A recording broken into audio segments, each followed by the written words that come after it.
Je pense vous m'entendez? Oui? Ok, bonjour à tous. J'espère que vous allez bien. Moi, c'est Jonathan. Je suis marié à Sephora qui est là-bas. Papa, vous pouvez lui faire signe. Je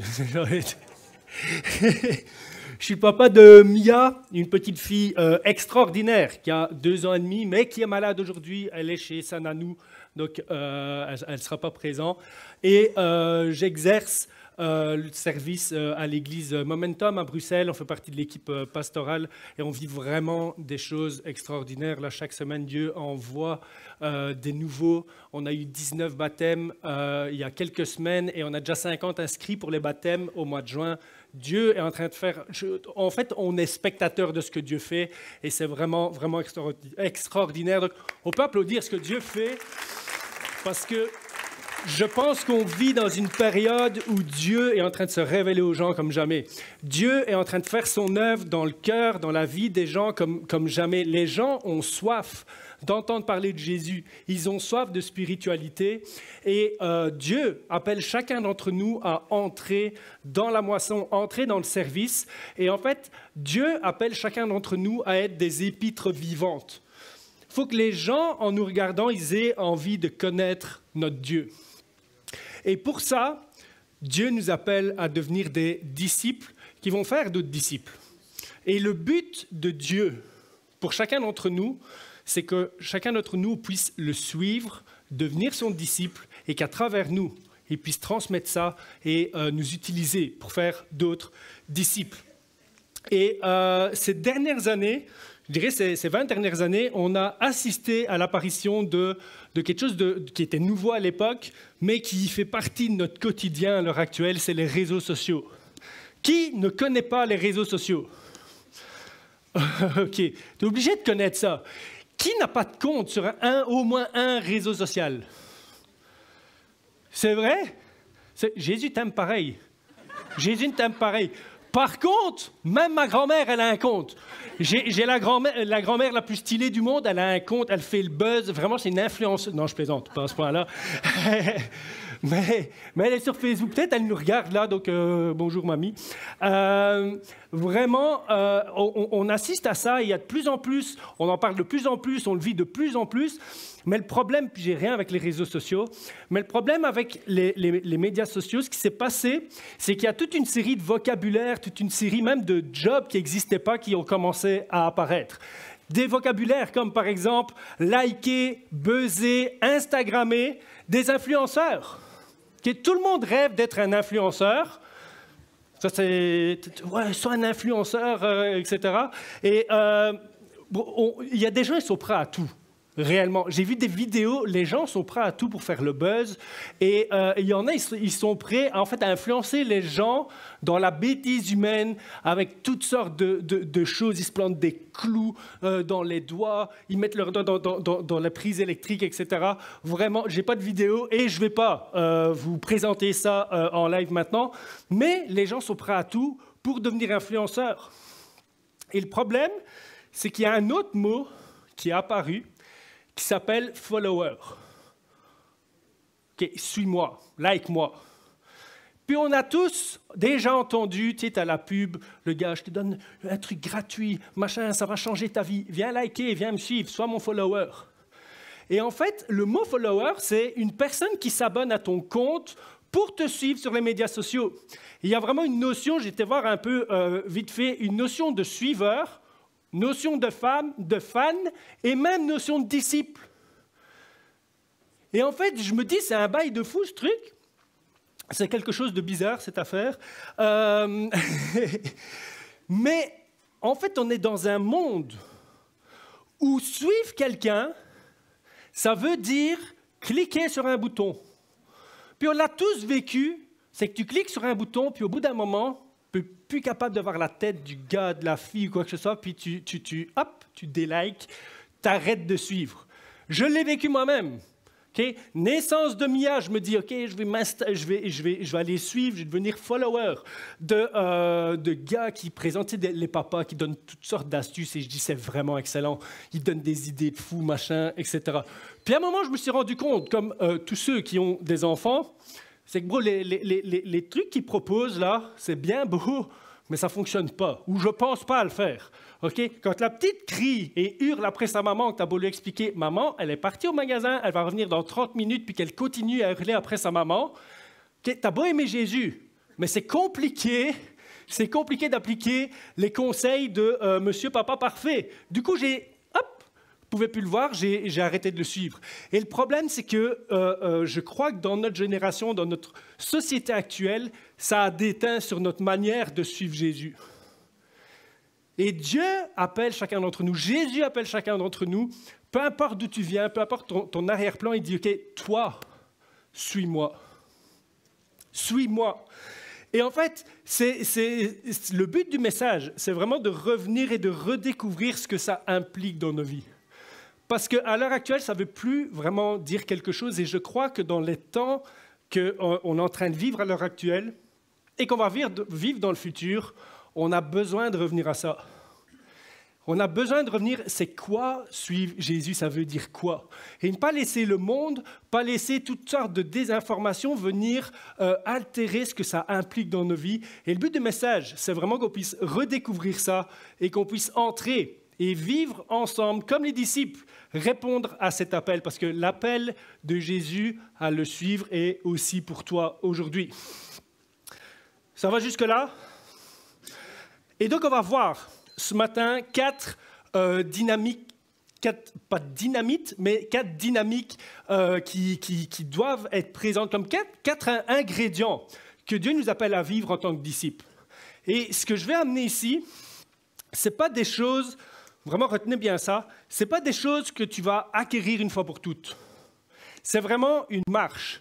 C'est un processus. Tu vas passer d'une étape à l'autre, tu vas revenir à la première, tu vas passer à la dernière, etc.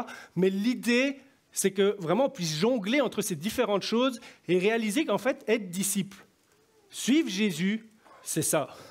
C'est plein d'autres choses, mais entre autres pour le message, ce sera ça. Ça va jusque-là? OK, on va lire le premier texte, puis on va rester là-dessus, sur ce texte-là, une bonne partie du message. Et on lit ensemble dans Marc 1, versets 16 à 20. Comme il marchait le long du lac de Galilée, il vit Simon et André, frères de Simon, qui jetaient un filet dans le lac. C'était en effet des pêcheurs, pas des pêcheurs dans le sens que c'était des pêcheurs loin de Dieu, mais juste simplement ils allaient pêcher.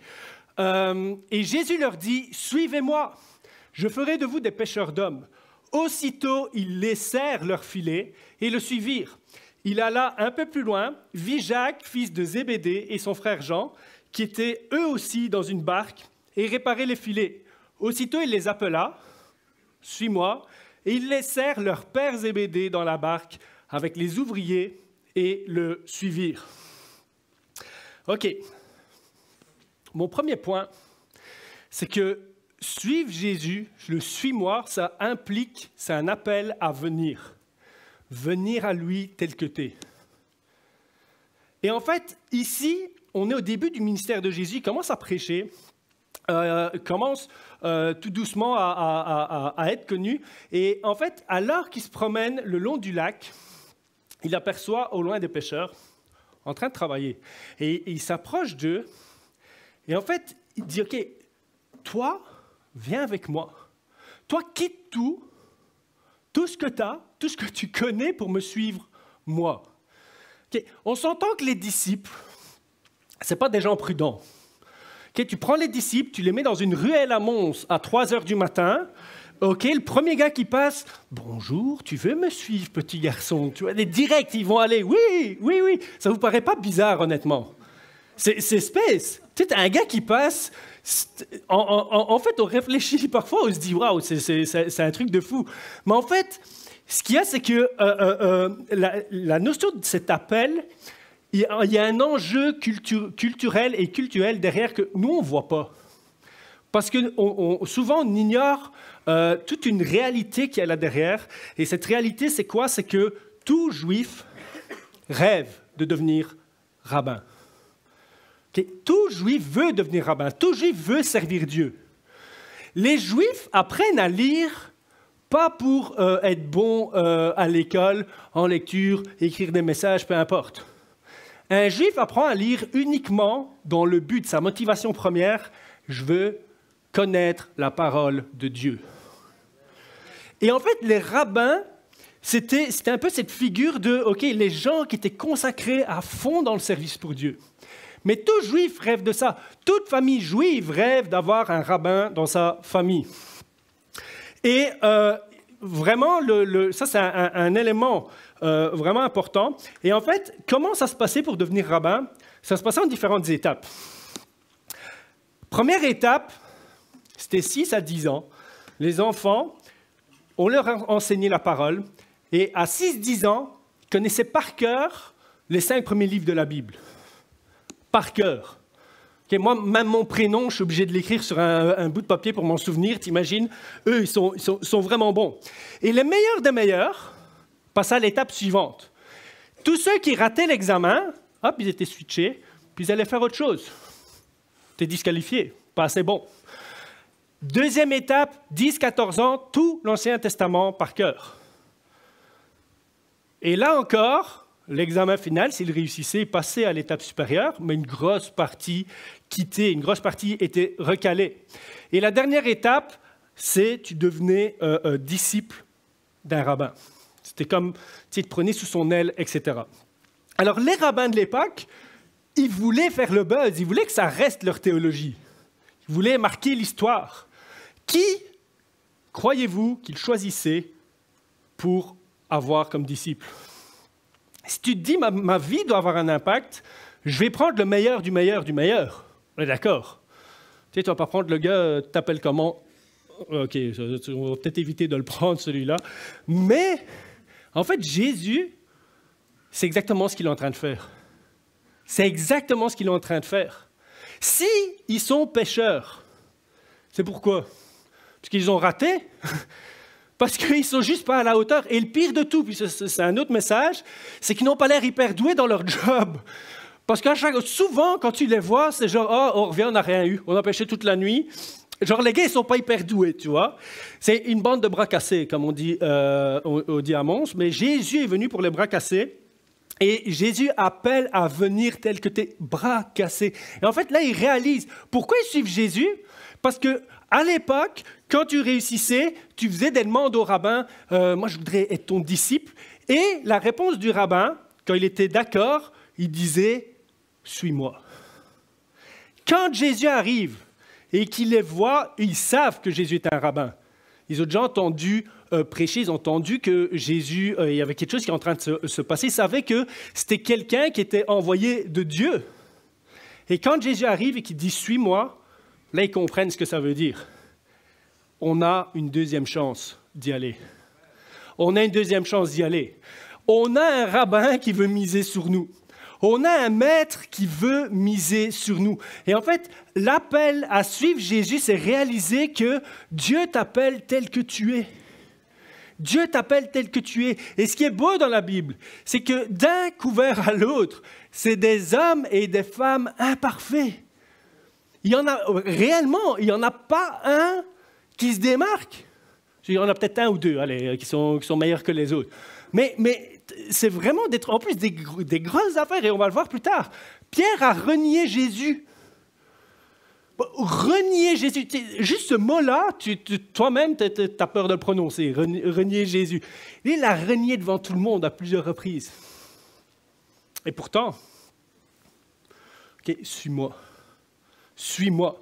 Et donc, vraiment, Dieu et suivre Jésus, c'est vraiment dire, OK, je ne mérite rien, je ne dois pas être le meilleur, je ne dois pas avoir toutes les qualités du monde. Je dois juste dire oui à l'appel de Jésus. Viens tel que t'es. Viens tel que t'es. Et deuxième point, vous pouvez applaudir. Ça, j'encourage la personne qui... Deuxième point, suivre Jésus, c'est un appel à devenir. Appel à devenir. Et quand tu lis le texte, tu vois que Jésus dit, OK, suivez-moi, je ferai de vous des pêcheurs d'hommes. Je ferai de vous des pêcheurs d'hommes. En fait, ils étaient pêcheurs, mais Jésus voyait en eux bien plus qu'eux voyaient en eux-mêmes. Et Jésus avait un plan pour eux. C'est, viens tel que t'es, mais j'ai tellement mieux pour toi. Puis je ne suis pas en train de vous piéger en mode, au final, tu as donné ta vie à Jésus, puis maintenant il faut te martyriser pour que tu sois dans la sanctification ou quoi que ce soit. Ce n'est pas ça du tout le but. Mais Dieu a un appel pour toi. Et en fait, souvent, dans le monde dans lequel on se trouve, on a tendance à s'identifier à toute une série de choses. On a tendance à aspirer à toute une série de choses, faire le buzz, être influenceur, gagner de l'argent, etc. Mais en fait, Jésus nous appelle à devenir ce que lui, il veut que nous soyons. Et dit comme ça, pour les chrétiens qui sont habitués, c'est genre amen, on y va. Puis toi, si tu es là, que tu es en mode, OK, mais d'où quelqu'un va décider de qui je suis? D'ailleurs, moi, à l'heure actuelle, si j'ai envie de changer qui je suis, je peux changer qui je suis. Mais en fait, il faut comprendre une chose, c'est que Dieu nous a créés. Dieu est amour. Ce n'est pas Dieu nous aime, c'est que Dieu est amour à l'état pur. Et il nous a créés dans un but spécifique. C'est-à-dire que si tu comprends ça, je pense que ça peut changer littéralement ta vie spirituelle. Tout ce que Dieu te demande et tout ce que Dieu en réserve pour toi, c'est toujours le meilleur pour toi. Je prends souvent cet exemple-là du téléphone ou de l'ordinateur.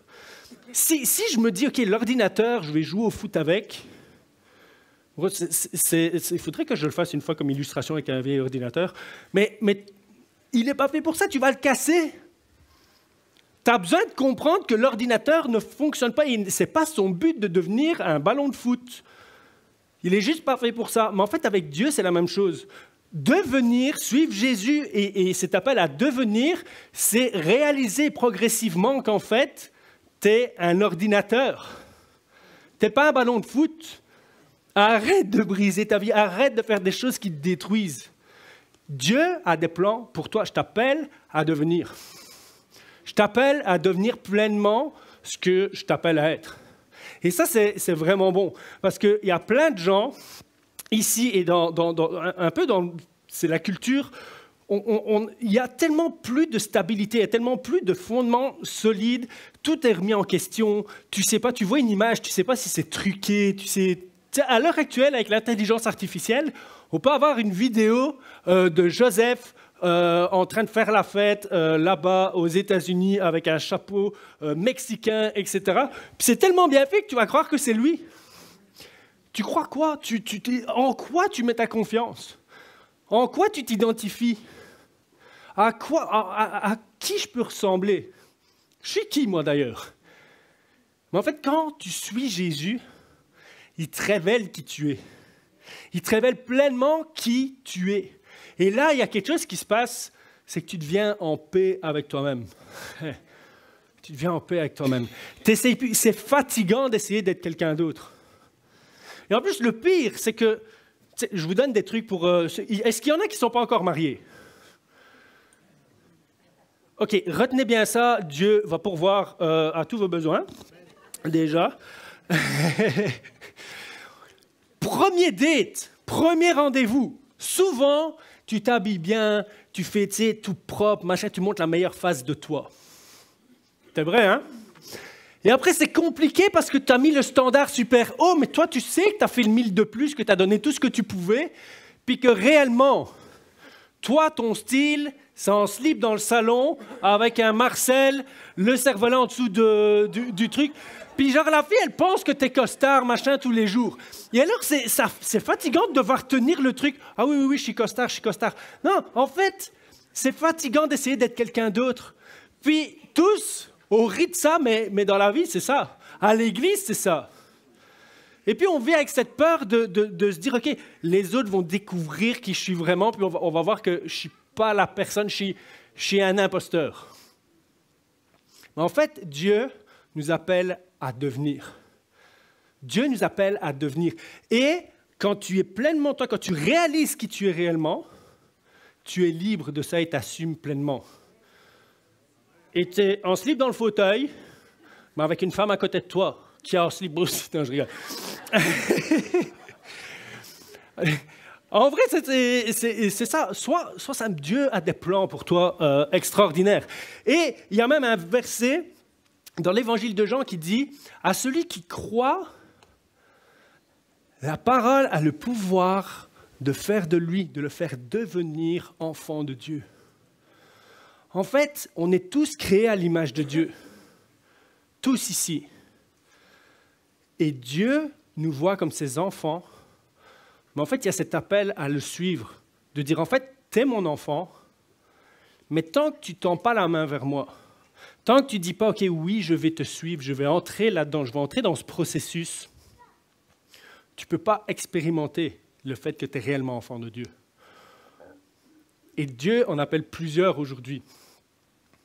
Et il dit, j'ai des plans pour toi, viens tel que tu es, puis je t'appelle à devenir. Je t'appelle à devenir ce que toi, tu ne vois pas. Je t'appelle à devenir quelqu'un de différent. Je t'appelle à devenir calme. Je t'appelle à me servir. Je t'appelle à devenir. Et Dieu a appelé ses disciples et n'ont plus jamais été les mêmes. Pierre, il avait cette promesse. Viens, tu vas devenir un pêcheur d'hommes. Tu es Pierre, tu es Simon, mais maintenant je vais t'appeler Pierre. J'aime bien faire la blague de dire, nous on creuse un peu théologiquement, alors que Jésus, ça tombe, il avait juste du mal à retenir les prénoms. Et il rebaptisait tout le monde, et tout le monde pensait que c'était genre, tiens, un gros signe, etc. Puis il savait juste, non, je rigole. Mais là, l'idée, c'est de dire, ok, t'es Simon, mais ton appel, c'est à devenir Pierre. Et une pierre, c'est quelque chose de solide, c'est quelque chose de fort. Mais en vrai, regarde la vie de Pierre. Le gars, attention, c'est le premier à couper les oreilles. Okay? Dès qu'il y a une embrouille, lui, Jésus, t'inquiète, je coupe les oreilles, je fonce dedans. Tu sais, c'est le gars, il tape direct et il réfléchit après. Pierre, c'est un peu ça. Hein? Pierre, c'est un peu ça. Et le problème, c'est que dès qu'il y a un peu de tension, qu'il faut assumer d'être avec Jésus, dis-moi, je ne le connais pas. Et ce qu'il y a de plus fou là-dedans, c'est que plus tard, bien plus tard, tu te rends compte que Paul, il en embrouille avec Pierre. Oui, ils disputaient parfois. Ils n'étaient pas d'accord les uns avec les autres. Et qu'est-ce qu'il reprochait à Pierre? Il dit, ouais, mais quand les Juifs sont là, tu te comportes d'une manière. Quand ils ne sont pas là, tu te comportes d'une autre manière. En fait, Pierre, il est resté avec ce défaut-là. Et pourtant, Dieu avait des plans pour lui. Il dit, tu es Pierre, et sur cette pierre, je vais bâtir mon église. Sur ce que tu viens de déclarer, que je suis le Fils unique de Dieu, qu'il n'y a personne d'autre par qui on peut passer pour être réconcilié avec Dieu. Sous ton leadership, à travers toi, je vais bâtir, tu vas devenir le fondement de mon Église.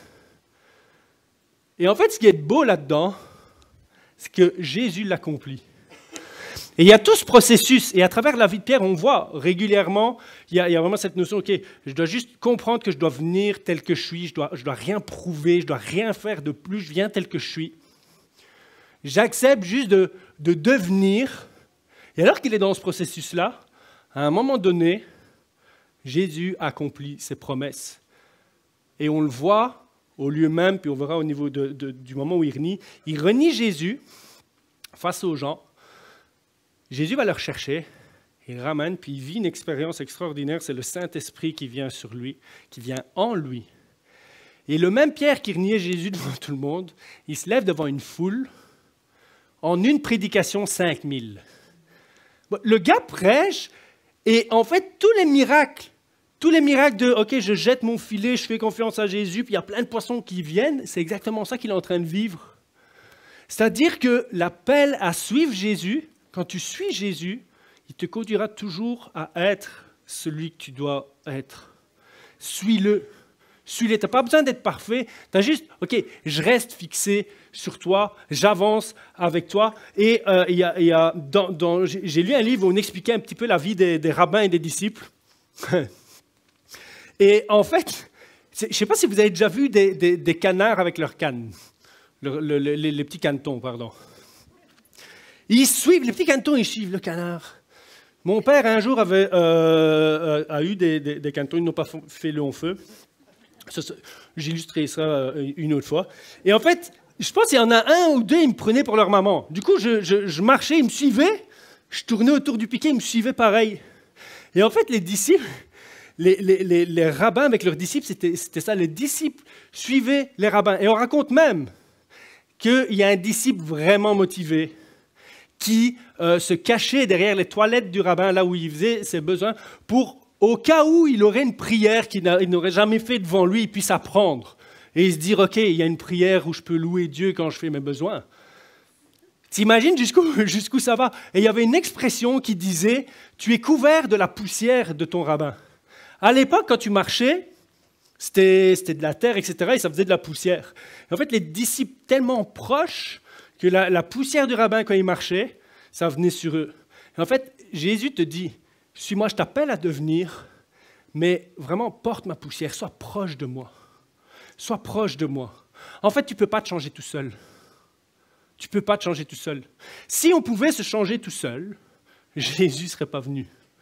Jésus n'aurait pas donné sa vie pour chacun d'entre nous.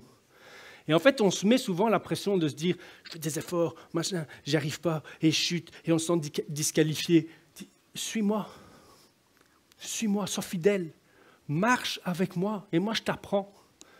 Pierre a fait des erreurs, mais Pierre est devenu qui il devait être. Et en fait, c'est toute cette idée de se dire Simon devait mourir à lui-même pour que Pierre puisse éclore. Et Dieu t'appelle, dit, OK, toi, tu as peut-être des plans pour ta vie, tu te considères peut-être d'une certaine manière, mais moi, j'ai plus pour toi. Et le problème, c'est que tu ne peux pas devenir qui je t'appelle à être tant que tu acceptes, que tu tolères et que tu restes qui tu es pour l'instant. Okay? Dieu ne va pas changer ton caractère. Hein.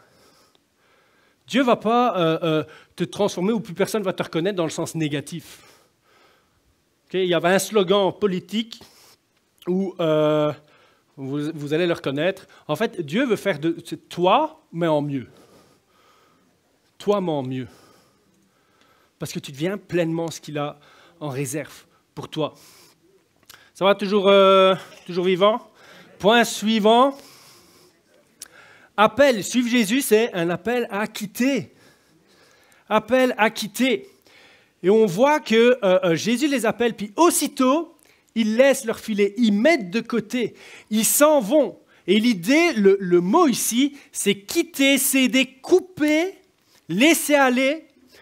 Même l'idée de s'en aller dans le cadre d'un divorce. Ce n'est pas une parole prophétique pour quelqu'un. Okay? Dieu ne te dit pas de te séparer de ton mari, de ta femme. Voilà. On ne sait jamais qu'après le message, il faut gérer cette affaire-là. L'idée, c'est quitter, laisser dans le but d'aller dans un autre lieu. Je mets en arrière. Ça te rappelle peut-être un verset. Celui qui est en Christ est une nouvelle créature. Toutes choses anciennes sont passées, voici toutes choses sont devenues nouvelles. Et un autre verset dans la Genèse dit « L'homme quittera son père et sa mère et s'attachera à sa femme ». L'idée, c'est ce mot-là. L'idée, c'est se dire, OK, faut que tu quittes quelque chose. Et quand je dis quitter, je sais que ça pique. Hein? La vie chrétienne, comme j'ai dit, c'est une dynamique. Hein? La vie chrétienne, c'est une vie où régulièrement, Dieu va mettre le doigt sur des choses qu'il va nous inviter à quitter. Oui, le péché, oui, certaines habitudes. Retiens toujours que tu ne peux pas quitter le péché si tu ne suis pas Jésus. Okay? Mais Dieu, à chaque fois qu'il appelle quelqu'un à quitter quelque chose, c'est toujours pour mieux. C'est toujours pour mieux. Et là, on voit, si je peux juste lister Abraham. Quitte le lieu où tu es. Quitte la maison de ton père, puis va dans la direction que je te donne. Je vais te donner un pays. Et tu vas devenir un père d'une grande multitude. Et en fait, à chaque fois que tu quittes, il y a comme une puissance dans le fait de quitter quand Dieu te demande quelque chose. Et Dieu ici, je pense que Dieu parle à plusieurs, et il t'a déjà dit, ce bateau-là, et tu sais c'est quoi ce bateau-là? Ça peut être une relation, ça peut être des habitudes, ça peut être un plan que tu as, un plan de carrière, ça peut être toutes sortes de choses. Dis, OK, quitte ce truc-là. Quitte ça, suis-moi et quitte ces choses-là. Mets-les en arrière et tu vas voir que j'ai de bonnes choses en réserve pour toi. En fait, et d'ailleurs c'est drôle, parce qu'à chaque fois que Pierre il fait des bêtises, on le retrouve où? À la pêche, sur son bateau. En fait, il retourne toujours. Et on voit, dans les premiers chapitres, dans les évangiles, etc., on comprend qu'en fait, ce texte-là, ce n'est pas la première fois qu'il voit Jésus. Et c'est sûrement pas la première fois que Jésus dit « Ok, viens ici, mon coco, quitte et viens ». À chaque fois, il retourne. À chaque fois, il retourne. Et Dieu te dit « Ok, arrête de retourner là, quitte vraiment. Brûle ce bateau-là s'il faut. Ne mettez le feu à personne ni à rien. Quitte. Fais en sorte qu'il n'y ait même pas de retour en arrière possible. Parce que c'est là que je t'attends et c'est ça que je t'appelle à faire. Et regarde, Pierre, à un moment, ils sont tous dans un bateau, c'est une histoire de bateau aussi, hein, dans le bateau, et tempête, ça secoue dans tous les sens, il y a Jésus qui arrive sur l'eau, il pense que c'est un fantôme. Je pense que j'aurais eu peur aussi. Et là, Pierre, quand il le reconnaît, il dit « Ok, Seigneur, si c'est toi, appelle-moi pour que je vienne et que je marche sur l'eau avec toi. » Et souvent, on entend « Et Pierre coula, homme de peu de foi. » Mais le gars a quand même marché sur l'eau. Il a vécu avec Jésus un truc que chacun d'entre nous ici, on ne pourra pas vivre. Il a expérimenté un truc extraordinaire. Il a quitté et il a vécu le miraculeux, il a marché sur l'eau. Il a marché sur l'eau. Alors oui, après, il a chuté, il a regardé aux circonstances, il a coulé, mais il a crié à Dieu. Et Jésus, il a crié à Jésus, et Jésus est venu le rechercher. Donc, Dieu nous appelle à quitter pour entrer dans quelque chose de nouveau. Et même si on va plus loin, il y a un autre texte, je pense qu'il peut apparaître. C'est dans Acte 10. Yes, Pierre, on est dans Acte, hein, on est des années plus tard, en train de prier, un homme de prière. Okay, mais il avait faim quand même. Et alors qu'il prie, il voit le ciel ouvert. Extraordinaire. Qui ne rêve pas de voir le ciel ouvert? Et un objet semblable à une grande nappe attachée par les quatre coins qui descendait et s'abaissait vers la terre et où se trouvaient tous les quadrupèdes, les reptiles de la terre et les oiseaux du ciel. Je ne sais pas s'il y avait des pangolins. Et une voix lui dit « Lève-toi, Pierre, tue et mange. » Je pense qu'il y a encore derrière, si je ne me trompe pas. Mais Pierre dit « Non, Seigneur, car je n'ai jamais rien mangé de souillé, d'impur. » Et pour la seconde fois, la voix se fit entendre, puis jusqu'à 3 fois au final. Et à un moment, ça disparaît. C'est un moment clé dans l'histoire de l'Église. Pierre, un juif consacré qui aime Jésus. Pour les juifs, il y avait des animaux impurs. Tu peux remettre ça un peu à l'islam avec le cochon. Okay? Demande à un musulman de manger du cochon, jamais il le fera. Jamais, c'est quelque chose d'impur. Pour les juifs, tous ces animaux-là, c'est pareil. Et il a grandi en entendant ça, et il a grandi en ce qu'on lui dise, Dieu te demande de faire ça. Et alors qu'il est en train de prier, il entend une voix qui lui est familière, il reconnaît que c'est le Seigneur. Il est en connexion avec Dieu, il est rempli du Saint-Esprit, et Dieu lui dit, tue et mange. Arrête d'être végétarien, non, je plaisante. Tue et mange. Ça va à l'encontre de sa conception de Dieu. Et en fait, à ce moment-là, il est en pleine réflexion, ça prend du temps, tu sais, il y a des décisions, parfois ça prend du temps et c'est normal, il réfléchissait, etc. Et à ce moment-là, il y a des gens qui arrivent, et en fait, c'est des représentants de nous, des gens qui sont non-juifs. Parce que jusque-là, on pensait que le salut, c'était pour les juifs. T'es juif, accepte Jésus. T'es pas juif, pas évident pour toi. Et là, Pierre y comprend. Ne considère pas impur ce que moi, je considère pur. Et alors que Pierre quitte une théologie fermée, alors que Pierre quitte des habitudes théologiques avec lesquelles il a grandi, il reste ouvert à l'Esprit, il reste ouvert à la parole, et l'Esprit vient lui donner une parole, une nouvelle compréhension de la parole. Ce n'est pas des choses qui sont loin de la parole que l'Esprit vient dire. Si le Saint-Esprit te dit des choses qui ne sont pas en accord avec la parole, ce n'est pas le Saint-Esprit. Okay, l'Esprit vient, puis là, il est en mode, je reconnais la voix. Ok, je ne comprends pas. Puis là, les gens arrivent. Et alors qu'ils quittent tous ces schémas de pensée, il y a un réveil qui prend place, qui fait que nous, aujourd'hui, on est là. C'est l'Évangile qui est prêché aux gens qui ne sont pas juifs. Quand tu quittes, suivre Jésus, c'est quitter des choses Mais à chaque fois que tu quittes, il y a quelque chose qui se passe. À chaque fois que tu obéis à Dieu, il y a quelque chose qui se passe. Et ici, vraiment, Dieu invite, pour être un disciple, il faut être capable de se remettre en question quelque part. C'est quand la dernière fois où on s'est laissé bousculer par Dieu? C'est quand la dernière fois où vraiment on l'a laissé dire, OK, là, il y a des choses à remettre en règle. Il y a des choses qu'il faut que tu quittes, il y a des mentalités qu'il faut que tu aies. Mais il faut quitter les anciennes. Je vais appeler mon cobaye pour illustrer ça. Ça fait quoi, 6 heures que je parle là? J'ai pas... 11 heures. Oh, généralement, Joseph, il finit vers 12h30. C'est bon. Yes, merci. En fait, je vais illustrer ça de cette manière-là. Quitter, en fait, tu ne peux pas recevoir ce que Dieu a pour toi tant que tu ne quittes pas ce que tu as déjà entre les mains. Donc, simplement, tiens la balle, puis sans t'aider de l'autre main, tu vas essayer de prendre ce que je t'offre ici. Une balle bien plus belle, hein, passant par là. Alors, je ne sais pas comment on peut faire, teste le truc. Okay, c'est compliqué. Le seul moyen d'avoir cette balle, c'est de laisser tomber ça, de quitter pour recevoir ce que Dieu a en réserve. Ça, c'est une image. Yes, merci. C'est bon. Tiens. Ça, c'est une image de ce que Dieu te dit. Suivre Jésus, c'est quitter. Il y a des choses que Dieu a en réserve pour toi. Tu ne le sais peut-être pas, mais c'est ce que tu as maintenant entre les mains qui t'empêche de saisir ça. Dieu ne peut pas te le donner puisque tu as les mains prises. Fais de l'espace.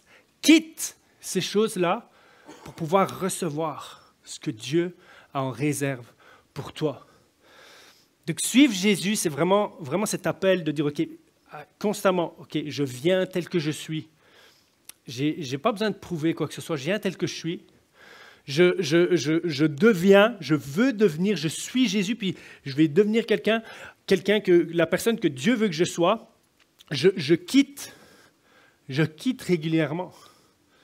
Je quitte régulièrement et vraiment devant Dieu dire, OK Seigneur, qu'est-ce que tu veux que je quitte, qu'est-ce que tu veux que je lâche? Et être dans cette perspective-là, en fait, si tu es OK, à chaque fois que Dieu te montre ce qu'il faut lâcher, tu vas vivre des transformations, tu vas vivre des choses extraordinaires. Tu vas vivre le miraculeux comme jamais.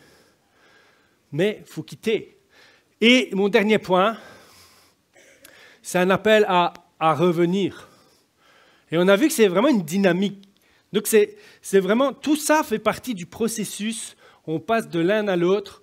Et tous ces éléments sont des choses qui vont faire de toi, qui vont faire de nous, des personnes qui suivent Jésus, des vrais disciples. Appel à revenir. Et on va lire un texte ensemble dans Jean 21. OK. Lorsqu'ils eurent mangé, Jésus dit à Simon-Pierre, « Simon, fils de Jonas, m'aimes-tu plus que ceux-ci » Et lui répondit, « Oui, Seigneur, tu sais que j'ai de l'amour pour toi. » Jésus lui dit, « Nourris mes agneaux. » Il lui dit une deuxième fois, « Simon, fils de Jonas, m'aimes-tu » Pierre lui répondit, « Oui, Seigneur, tu sais que j'ai de l'amour pour toi. » Jésus lui dit, « Prends soin de mes brebis. » Il lui dit à la troisième fois, « Simon, fils de Jonas, est-ce que tu as de l'amour pour moi ?» Et Pierre fut attristé de ce qu'il lui avait dit la troisième fois, « As-tu de l'amour pour moi ?» Il lui répondit, « Seigneur, tu sais tout. Tu sais que j'ai de l'amour pour toi. » Et Jésus dit, « Nourris mes brebis. » Là, il y a quelque chose qui se passe. C'est que Jésus a donné sa vie pour nous à la croix. Il était au tombeau. Et on est dans la période où il est ressuscité, mais où les disciples ils ont un peu de mal à le croire. En fait, les disciples, ils ont vécu une déception profonde. Mettez-vous à leur place, ils ont tout quitté. On l'a vu. Pour suivre quelqu'un qui est décédé. Ils pensaient le suivre parce que c'était un libérateur et ils voient, là, ça a l'air d'un échec. Et qu'est-ce qu'ils font? Ils retournent. Pierre retourne dans son bateau. Pierre retourne à son ancienne vie. Et je sais, ici, et vraiment, ça je le sentais fort, ici, il y a des gens, c'est toi ça. Tu as vécu des choses, tu suivais Jésus, puis il y a des choses qui sont venues, qui fait que tu t'es retourné, tu es retourné à ton ancienne vie. Pierre, quelque temps avant, pendant que Jésus était en train de se faire condamner, juger, lui qui aimait Jésus de tout son cœur, il avait dit, hein, moi je t'aime, tous pourraient te renier, moi je serai là Seigneur, t'inquiète bro, tu peux compter sur moi. Et il renie 3 fois. Puis il a ça en tête. Il dit, ok, je suis disqualifié. En fait, Pierre, ça c'est fort, ça c'est pour toi. Pierre avait mis un point final, là où Dieu n'avait mis que 3 petits points. Pierre se sentait disqualifié, il retourne et dit, elle est faite pour moi. Puis ici, il y en a au moins une personne, réellement, qui est là-dedans, dire, ok, j'ai fait des choses, j'ai dit des choses, j'ai renié par mon comportement, j'ai renié Jésus, je marchais avec lui, puis là, j'ai comme tout quitté, j'ai été déçu même peut-être de Dieu, qui fait qu'aujourd'hui, je retourne à ma vie passée. Puis Dieu te dit, suis-moi. Parce que là, Pierre, il est là, il dit, ok, moi je te suis, puis Jésus, il vient, il dit, ok, est-ce que tu m'aimes? Ben oui, je t'aime. Mais est-ce que tu m'aimes? Ben oui, je t'aime. Ah, mais est-ce que tu as un peu d'affection, genre, tu m'apprécies un peu? En fait, littéralement, c'est ça. Puis Pierre, il dit, ben, c'est bien, je voudrais t'aimer. Je voudrais t'aimer tel que tu le mérites, mais je ne suis pas capable. Je ne suis pas capable. Là, on est face à un Pierre qui a compris quelque chose. Il n'est pas capable. Et il fallait qu'il passe par là pour devenir. Il fallait que Simon passe par là pour devenir Pierre. Et Dieu te dit, de la même manière que Jésus est venu relever Pierre, et le verset d'après, on le voit, je pense que c'est verset 22. Il n'y a plus d'autres versets, je l'ai rêvé. Il dit, ok, suis-moi. Toi, suis-moi. Il dit, ok, oui, parce que Jésus il est en train de lui annoncer quand même quelque chose de fort. Il dit, ok, en fait, un jour, tu vas mourir pour moi. En fait, tu cherches à m'aimer de tout ton cœur, tu n'es pas capable, mais moi, je te dis qu'un jour, tu vas m'aimer tellement fort que tu vas mourir pour moi, tu vas être capable de le faire, tellement ton amour pour moi, il est immense. Il dit, mais pour l'instant, tu n'es pas capable, puis viens avec ce que tu peux me donner. Viens juste avec l'affection. Dit Jésus, là, je t'apprécie. Et Jésus, il est OK avec ça. Il te prend là, puis il commence à travailler ton cœur. Et alors que tu suis, alors que tu réponds, je viens. Et on revient un peu à la chaîne de, OK, viens tel que tu es. Dieu travaille. Tu vas avoir des hauts, tu vas avoir des bas. Tu vas gagner, puis il y a des moments où tu vas perdre. Mais peu importe, reviens. Prends cette habitude de revenir à Dieu régulièrement. Prends cette habitude de, OK, je chute, mais je reviens à toi. Je reviens à toi. Ne te mets pas de pression. Jésus ne te disqualifie pas à cause des choses que tu fais. En fait, la grâce, c'est ça, mais c'est complètement fou quand on réfléchit. En fait, Jésus, je pousse même plus loin, Jésus a choisi Judas dans ses amis. Il savait que Judas allait le trahir et il l'a choisi quand même. En fait, c'est la preuve de dire, bro, je sais tout de toi. Je sais même les péchés, tu n'as même pas encore idée maintenant que tu vas être tenté par ça et que tu vas faire une grosse bêtise dans des années. Mais je t'appelle quand même. Viens à moi. Parce qu'en fait, c'est moi qui vais faire de toi ce que tu dois être. Et en fait, la clé, elle est là.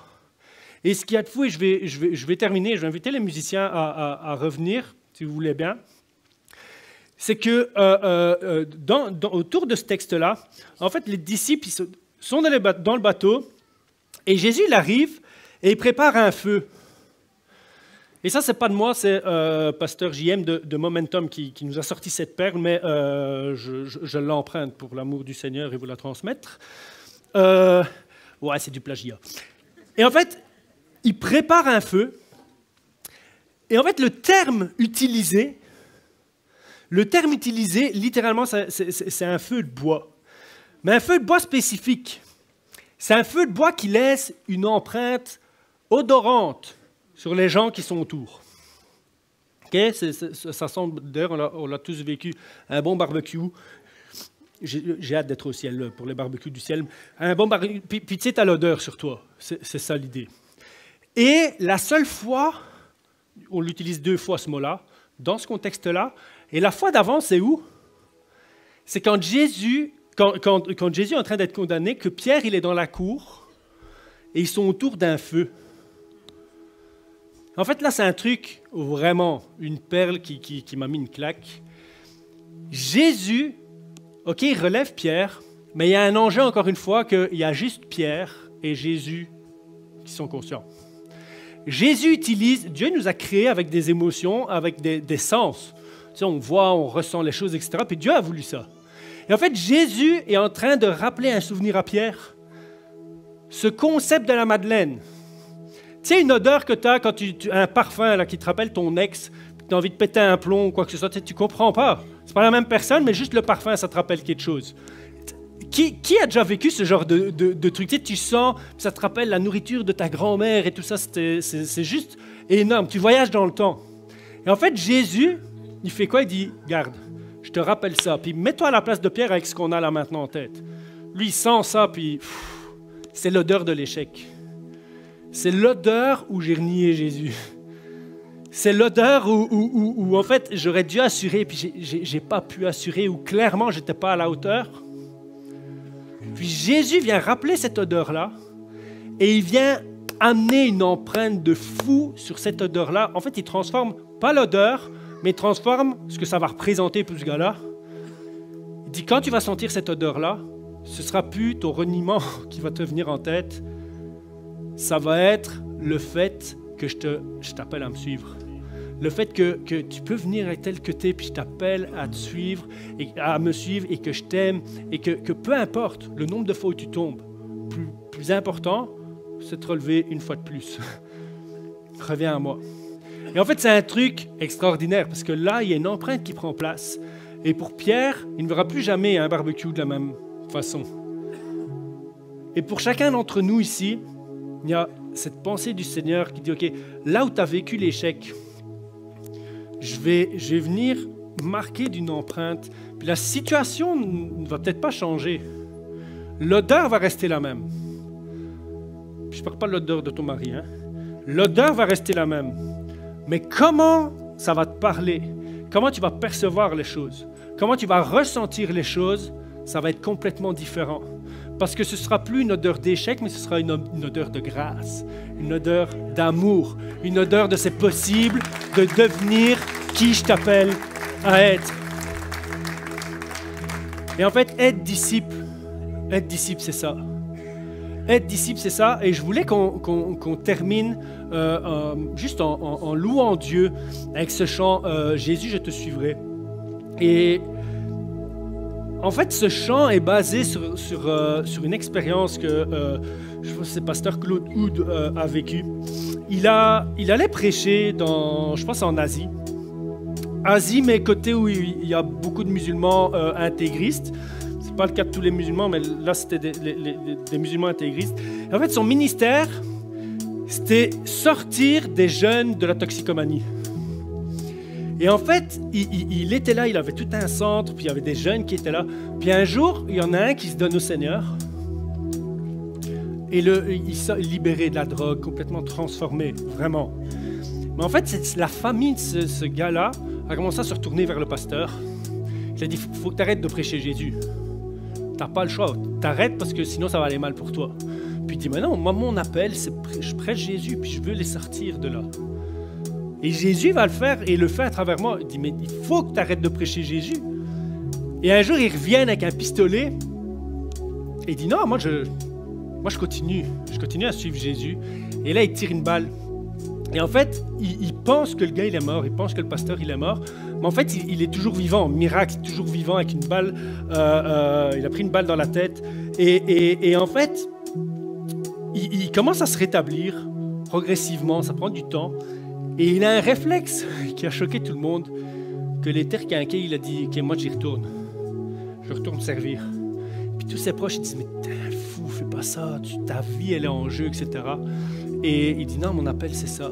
Et là, pasteur Claude, c'est ce gars-là, il vient voir pasteur Claude Hood, et il dit, prie pour moi parce que j'ai besoin de force. Et quand il raconte son témoignage à Claude Hood, il dit, oh, c'est toi qui dois prier pour moi. Il dit, comment tu fais pour tenir? Qu'est-ce qui te donne ça? Il dit, en fait, c'est simple. Chaque matin, je me réveille et je dis, Jésus, tu es mort pour moi. Alors moi, je veux vivre pour toi. Aide-moi à vivre pour toi aujourd'hui. Aide-moi à te suivre. je ne suis pas parfait, j'ai des luttes, j'ai des combats, mais aide-moi à te suivre. Et en fait, cette histoire-là, l'auteur de ce chant a entendu ça, puis il a écrit ce chant sur base de cette histoire-là. Et vraiment, j'aimerais qu'on le chante ensemble en pensant à ça, en pensant au message, à tout ce que ça implique, et en pensant à cette histoire. Est-ce que le Seigneur t'appelle à le suivre, en fait, sans détour, avec tout ce que tu es? Avec tout ce que tu es, ça va coûter à certains moments, ça va coûter des relations, ça va coûter plein de choses. Mais ce que Dieu t'appelle à vivre est bien plus grand que ça. Tu ne le vois pas maintenant, tes yeux, tu ne le vois pas maintenant. Pierre avait aucune idée. Pêcheur d'hommes, il se dit, je vais avoir 4-5 potes. Dès le début, 5000 personnes. Il n'avait pas idée. Et comme il était dit tout à l'heure par le pasteur, Dieu peut faire infiniment au-delà, infiniment plus que ce que tu peux penser ou imaginer. Et vraiment, entrons dans ce chant, on va le chanter ensemble, vraiment comme une prière, dire Seigneur, je te suivrai. Jésus, je te suivrai. Et vraiment comme un répond à ce message au travers de la louange. Puis après, je reviens, on va prier ensemble.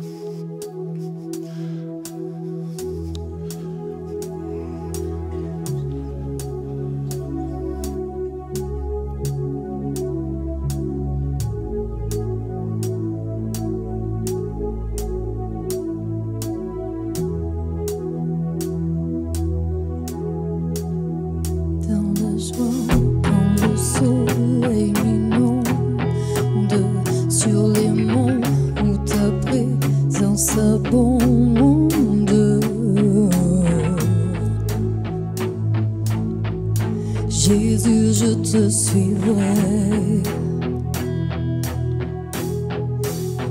Dans la peine, comme mon âme est sombre, dans la vallée du deuil et de l'ombre, Jésus, je te suivrai. Car tu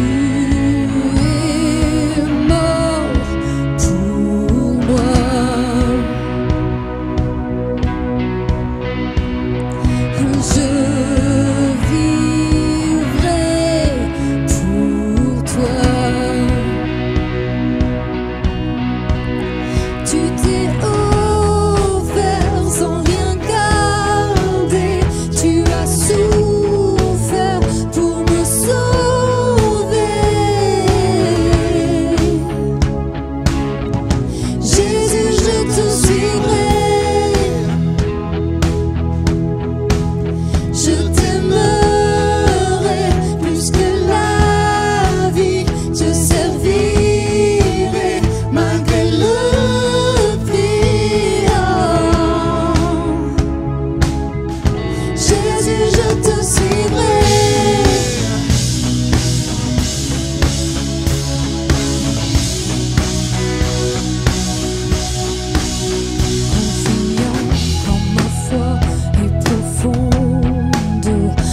Et vraiment, j'avais, pendant ce chant, vraiment, j'avais cette pensée. Et en fait, Jésus a tout payé pour que tu le suives. En fait, tous ceux que tu suis, même toi, ta propre nature, il n'y a personne qui a donné sa vie pour que tu le suives. Il a tout payé, il a souffert pour toi. Tu imagines Dieu qui vient, qui quitte son ciel de gloire et qui vient naître, puis il faut changer ses couches là. Il a souffert pour toi. En fait, ne te sens pas coupable. C'est genre voir le prix que tu vaux. Si Dieu s'est sacrifié pour toi, il y aurait eu une personne là sur terre que toi, il serait venu pareil. Il aurait donné sa vie pareil. En fait, c'est ça. Tu ne peux pas suivre Jésus si tu ne réalises pas ça. Et j'aimerais simplement lancer juste cet appel. On va peut-être fermer les yeux tous ensemble. Et tu sais, voilà, tu es là, tu entends parler. Et aujourd'hui, tu réalises qu'il y a Jésus qui est là puis qui dit « Ok, suis-moi ». Et tu n'as jamais répondu à cet appel. Puis Dieu te lance cet appel. Pierre avait déjà entendu parler de Jésus. Vous irez lire, son frère il savait qui c'était. Son frère avait déjà témoigné à Pierre, mais il avait besoin d'une rencontre personnelle. Et si tu n'as jamais eu cette rencontre personnelle avec Jésus, simplement je te demande, là où tu es, de lever la main, comme ça je vois simplement pour qui je peux prier. Yes, merci Seigneur. Merci Seigneur pour ces mains qui se lèvent. Yes. N'hésitez pas à la fin de la réunion à aller voir les responsables de l'Église, dire « Ok, j'ai pris ma décision de suivre Jésus. On va prier ensemble et tout ça. » On va prier ensemble, mais j'aimerais, avant ça, lancer aussi un appel pour tous ceux qui doivent prendre une décision de quitter quelque chose. C'est pas dire quitte ton emploi. En fait, ça doit brûler dans ton cœur. Dieu, c'est quitter ton emploi, que ça brûle dans ton cœur, puis que Dieu vient marteler ça se peut que ce soit ça. Voilà. Mais Dieu t'appelle à quitter une mentalité, quitter quelque chose. Et aujourd'hui, tu voudrais prendre cette décision-là. Dire, ok, ben Seigneur, je n'ai pas la force, mais je quitte, je remets ça entre tes mains. Je te demande simplement de lever la main là où tu es. Yes. Yes. Vraiment, quitte. Tu ne pourras quitter que si tu suis Jésus, en fait. En fait, comme je veux une punchline. En fait, t'éloigner du péché ne te rapprochera jamais de Jésus. Mais t'approcher de Jésus t'éloignera toujours du péché. T'approcher de Jésus va te donner la force de le faire. Et il y a une victoire qui est là pour toi. Donc oui, on peut applaudir ce que Dieu fait. Enfin, dernier appel. Vous me voyez venir, t'as renié Jésus, Pierre, c'est toi. Tu pensais être capable, puis genre, t'as eu la claque de dire « Waouh, moi, je suis capable de faire ça. Je suis capable de faire ça. Comment c'est possible? Même moi, j'ose pas me regarder. » Moi, j'imagine Pierre. Pierre, le matin, ça devait être compliqué de regarder à lui-même, d'avoir toutes ces pensées qui reviennent. J'aimerais prier pour toi, dire, en fait, c'est pas trop tard. En fait, tu peux rien faire. Même les pires, il a renié Jésus, là. Et même Judas, passons par là, Judas qui a vendu Jésus. Judas en fait, Jésus est mort. Le fait qu'il vend Jésus, c'est ça qui déclenche que Jésus est mort. Et en fait, au dernier pas, Jésus tend encore la main à Judas. Judas pouvait revenir. J'aimerais te dire, c'est encore temps pour toi de revenir. Et si c'est ton cas, je te demande simplement de lever la main là où tu es. Comme ça, je vois aussi pour qui prier. Yes, merci pour les mains. Tu n'es pas trop loin. C'est encore temps pour toi de revenir et encore un appel sur ta vie. On va prier ensemble et puis on va rechanter ce chant, mais on veut réellement le chanter. On veut là que ça s'entende, pas trop fort pour les voisins. Non, il faut que tout le monde entende dans le quartier. C'est bientôt le doudou, ça va faire du bruit. Mais ici, on veut louer Jésus bien plus fort que ça. Il faut que ça vienne des tripes réellement. Donc Seigneur, on vient devant toi. On reconnaît qu'on ne peut pas le faire. Et on comprend que, en fait, te suivre, c'est marcher à ta suite. Et toujours être dans cette dynamique de « Ok, je ne suis pas parfait, mais tu m'appelles à te suivre. J'ai pas ce qu'il faut, mais tu m'appelles à te suivre. Il y a des choses que je dois quitter, mais aujourd'hui, je veux prendre la décision d'y aller.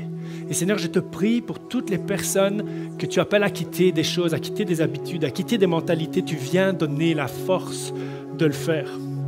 Tu viens aider progressivement de gloire en gloire. Et l'œuvre que tu as commencée, tu vas la mener à la perfection. Et je te prie pour chacun qui prenne vraiment cette décision de quitter des choses. Tu viens amener ta paix, tu vas amener ta faveur. Je te prie pour tous ceux qui viennent à toi peut-être pour la première fois. Seigneur, viens parler à leur cœur encore. Viens te révéler à eux. Viens leur révéler qui ils sont en toi, Seigneur. Viens donner comme, tu sais, ouvrir le rideau de l'éternité pour qu'ils puissent juste, même ne fût-ce qu'entre-apercevoir de ce qui les attend dans la vie avec toi. Et Seigneur, je te prie pour tous ceux qui ont marché avec toi puis qui sont éloignés à un moment, pour toutes sortes de raisons. Seigneur, alors qu'ils reviennent à toi, alors qu'ils chantent et que tous ensemble on va chanter Jésus, je te suivrai comme une prière, une déclaration.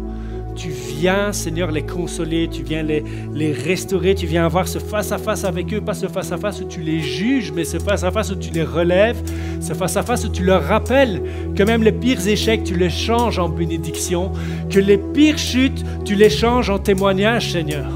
Et je te prie de restaurer chacun ici dans le nom puissant de Jésus. Amen, amen, amen. On applaudit bien fort le Seigneur.